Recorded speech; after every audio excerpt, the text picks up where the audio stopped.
आगरा में पर्यटन को बढ़ावा देने और पर्यटकों की आवाजाही बढ़ाने के उद्देश्य से हेलीपोर्ट बनाया जा रहा है। हालांकि इसको लेकर कभी भी प्रशासन ने पर्यटन विभाग की ओर से कोई ज्यादा जानकारी नहीं दी और कब यह हेलीपोर्ट बनकर तैयार हो गया और प्रधानमंत्री ने इसका शिलान्यास कब कर दिया, किसी को कानो कान खबर नहीं हुई। यह हेलीपोर्ट ताजमहल के पास यमुना एक्सप्रेसवे के निकट बनाया जा रहा है। इस हेलीपोर्ट के बनाए जाने को लेकर सिविल सोसाइटी ने आपत्ति दर्ज कराई है। आगरा में पर्यटन को बढ़ावा देने और पर्यटकों की आवाजाही बढ़ाने के उद्देश्य से हेलीपोर्ट बनाया जा रहा है। हालांकि इसको लेकर कभी भी प्रशासन ने पर्यटन विभाग की ओर से कोई ज्यादा जानकारी किसी को नहीं दी और कब ये हेलीपोर्ट बनकर तैयार हो गया और प्रधानमंत्री ने इसका शिलान्यास कर दिया, किसी को कानो कान खबर तक नहीं हुई। यह हेलीपोर्ट ताजमहल के पास यमुना एक्सप्रेसवे के निकट बनाया जा रहा है। इस हेलीपोर्ट के बनाए जाने को लेकर सिविल सोसाइटी ने आपत्ति दर्ज कराई है। सिविल सोसाइटी का कहना है कि हेलीपोर्ट से आगरा को कोई फायदा नहीं होने वाला।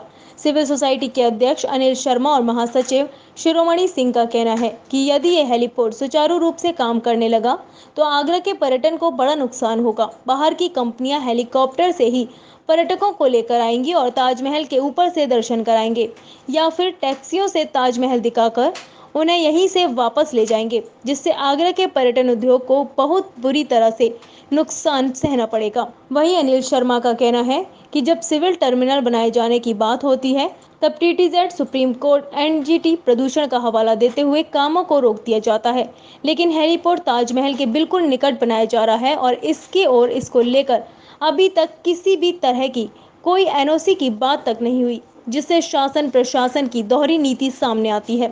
बात तो आपकी सही है, शासन चाहता वो नहीं होता है, जो दिल्ली चाहती है वो होता है। आप शायद छोटे हुए, कांग्रेस के टाइम पर हमारे सांसद जो थे वो ये कहते थे कि इंदिरा जी की लहर आएगी तो हम सब जीत जाएंगे, ठीक है। और उस टाइम पे पब्लिक ही नहीं सुनते थे बिल्कुल भी, है ना। तो वो लहर देखते थे कि इंदिरा जी की लहर आएगी हम जीत जाएंगे, हमारे सांसद थे। वो स्थिति चलती रही और जीतते रहे हारते रहे, चलता रहा मामला। लेकिन एक टाइम ऐसा आ गया, लहर भी चला गया, वो पार्षद भी नहीं बचे। तो मैं बीजेपी को बिल्कुल इस माध्यम से चेता रहा हूँ। तो ये भी कहते हैं कि मोदी लहर है तो अब तो जीत ही जाएंगे। ये लहर अमर होके नहीं आई है। जब इंदिरा जैसी, कांग्रेस जैसी सत्ता पार्टी से हट सकती है, जिसने देश आज़ाद कराया, जिसने नवरत्न कंपनियाँ बनाई, जो खुद बनाती थी और पब्लिक उसमें नौकरी करती थी, जब वो पार्टी नहीं रही तो ये तो बेच रहे हैं। ये देखिए, ऑब्जेक्शन ये है कि जो डबल स्टैंडर्ड आगरा के साथ खेला जा रहा है, हमसे ज़्यादा दुख तो जो हमने पब्लिक रिप्रेजेंटेटिव जो हमने चुने उनको ज़्यादा होना चाहिए, क्योंकि उनके ही साथी जेवर में जो डेवलपमेंट कर रहे हैं। और मोदी जी भी 2013 में यहाँ आए थे, उन्होंने कहा था कि आगरा में इंटरनेशनल एयरपोर्ट बनना चाहिए। और जब हमारी सरकार आएगी तो जो उस समय वर्तमान एमपी थे उन्होंने भी ये कहा था कि हमारी सरकार आएगी तो इंटरनेशनल एयरपोर्ट बनेगा। जब इंटरनेशनल एयरपोर्ट नहीं बना, आप एक मानक पे आप ये कहते हैं कि जैसे ही सिविल एनक्लेव बाहर आएगा IAF के कैंपस से, पोल्यूशन हो जाएगा। आप सुप्रीम कोर्ट में पैरवी नहीं कर रहे हैं,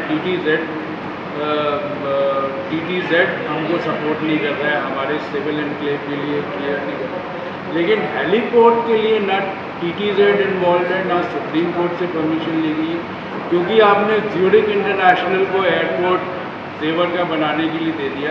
उनका जो गेम प्लान है या उनका जो बिजनेस प्लान है वो ये है कि वो स्विट्ज़रलैंड के अंदर हेलीकॉप्टर से, वहीं उनके इंटरनेशनल एयरपोर्ट पे लोग उतरते हैं, हेलीकॉप्टर से पूरा दर्शन करते हैं। वहीं सिविल सोसाइटी में पूरी भूमिका को लेकर आगरा के जनप्रतिनिधियों की चुप्पी पर भी सवाल खड़े किए हैं।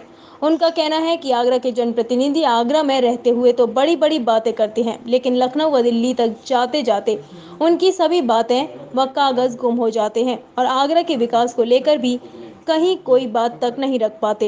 इसमें सांसद, विधायक, MP, MLA के दोषी नहीं है इसके लिए, बिल्कुल नहीं बोल रहे। किसी को आगरा में पता है, पत्रकार जगत को भी नहीं मालूम है कि कब कहाँ क्या एयरपोर्ट बनना है, हेलीपोर्ट बनना है। जब सिविल सोसाइटी का उसका एयरपोर्ट बन रहा था, उसके लिए जगह एक्वायर हो गई, बाउंड्री बन गई, सब कुछ हो गया, तो प्रदूषण 10 किलोमीटर से आ गया ताजमहल के लिए।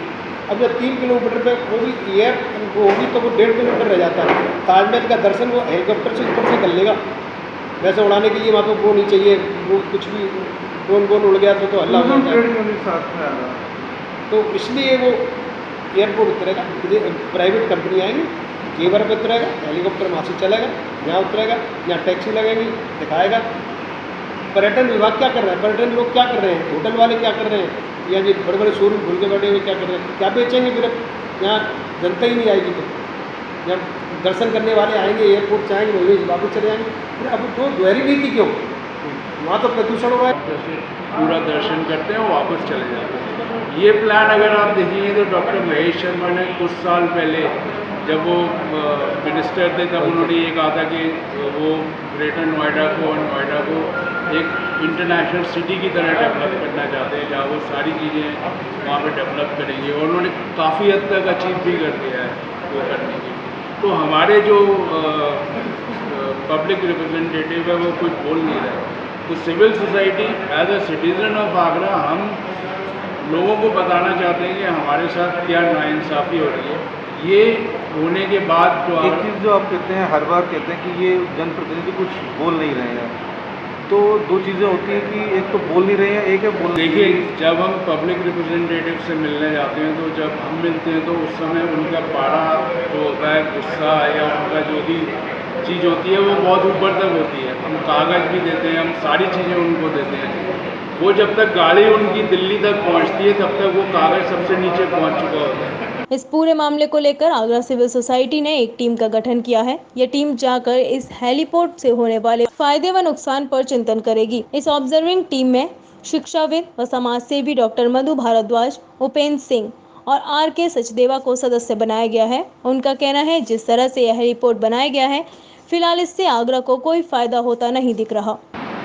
अभी कोई इस प्रकार का डिसीजन नहीं हो पा रहा है जिसमें कि ये क्लियर हो कि आगरा का विकास किस प्रकार से होगा। जब तक आगरा का समग्र विकास नहीं होगा यहाँ पर एयरपोर्ट के थ्रू, तब तक आगरा का सुधार संभव नहीं। आप देख रहे हैं बेरोजगारों की संख्या बढ़ती चली जा रही है, और जो भी इंडस्ट्रीज थी कुछ तो कोरोना काल की वजह से कह लीजिए, कुछ इस प्रकार के रवैये से कह लीजिए कि सब कुछ समाप्त होता चला जा रहा है। तो जब तक यहाँ के टूरिज़्म को बढ़ावा नहीं मिलेगा, जब तक यहाँ पर एयरपोर्ट को प्रॉपर ढंग से बढ़ावा नहीं मिलेगा और बाहर का व्यक्ति आकर के यहाँ पे नहीं रुकेगा, तब तक यहाँ का विकास नहीं हो सकता है।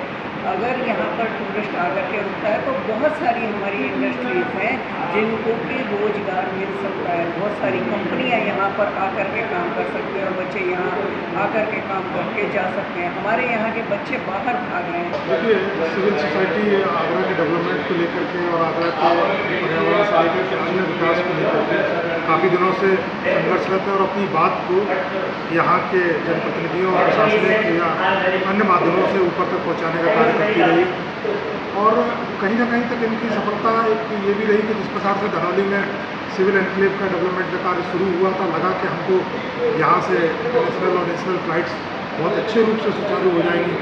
लेकिन अभी देखने में आ रहा है कि यहाँ पे जो पूरी तरीके से जो नौ विधायक, दो सांसद या जितने भी जनप्रतिनिधि हैं, सत्ताधारी पार्टी चाहे उत्तर प्रदेश हो, केंद्र और एक ही पार्टी के होने के बावजूद यहाँ पे एयरपोर्ट पता चला कि जेवर में बनना है, और जेवर के साथ साथ एक नया हेलीपोर्ट जो है ताजमहल के पास में कर दिया गया है, जिसको कि आज हमको जानकारी आप लोगों के माध्यम से ही मिली है। तो ये एक आगरा के डेवलपमेंट के साथ में बहुत बड़ा कुठाराघात है। सोसाइटी ने प्रेस कॉन्फ्रेंस करते समय जिस मुद्दे को आप प्रेस के सामने उठाना था, उस मुद्दे को भी आज हमारे सामने एज ऑब्जर्वर उठाया है। हमने उनकी बातों को गंभीरता से सुना प्रेस कॉन्फ्रेंस करते हुए, और जो हमारे पास नोट किया गया, जो उन्होंने फैक्ट्स दिए हैं, उसमें टेक्निकलिटी कितनी और लीगलिटी कितनी है, उस पर अंडरस्टैंडिंग करने की ज़रूरत है और समझने की ज़रूरत है। लेकिन प्राइमा फेस लगता है कि उनकी बात में दम है, और इस बात पर विचार करके हम जो सिविल सोसाइटी हमसे मदद की उम्मीद करेगी, हम उस मुद्दे को आगे बढ़ाएंगे। सिविल सोसाइटी का कहना है इस नई व्यवस्था के शुरू हो जाने के बाद यहाँ के पर्यटन को काफी नुकसान होगा, जबकि पर्यटन जगत इस मामले को लेकर पूरी तरह से चुप्पी साधे है। वहीं उन्होंने इस प्रोजेक्ट को लेकर कई तथ्य भी साफ किए, जिसमें यह बताया गया कि ताजमहल से महज 3 किलोमीटर की दूरी पर बन रहा हेलीपोर्ट सिविल टर्मिनल की अपेक्षा कहीं अधिक प्रदूषण देगा और सुरक्षा में भी कहीं ना कहीं सेंध लगाएगा। जबकि सिविल टर्मिनल से इस तरह का कोई खतरा नहीं है, लेकिन फिर भी सिविल टर्मिनल की बात आते ही कई तरह के सवाल खड़े कर दिए जाते हैं।